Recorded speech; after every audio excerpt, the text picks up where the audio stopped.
Thomas is taking 4 carloads of toys to the children's hospital in the next town. He's making a midnight run, so the toys will be there by tomorrow morning.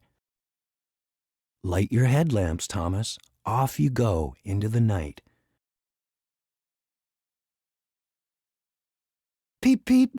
There goes Thomas along the track. Ping, ping. Crash! Oh dear, some falling rocks have broken Thomas's headlamps.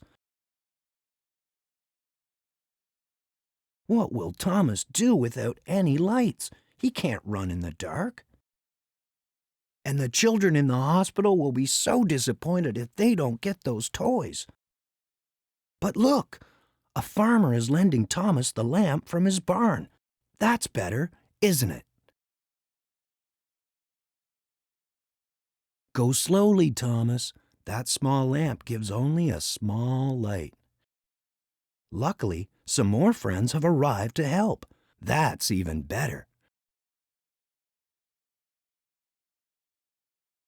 And the nice man in the general store has offered to lend Thomas his Christmas lights.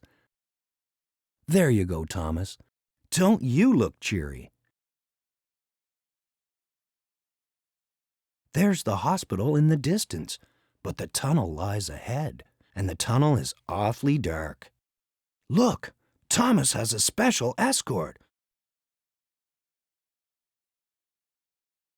Hooray for Thomas! He made it to the children's hospital. Thomas the Tank Engine, you've lit up the night. The end. Look for the midnight ride of Thomas the Tank Engine and other exciting Thomas adventures from Random House wherever books are sold.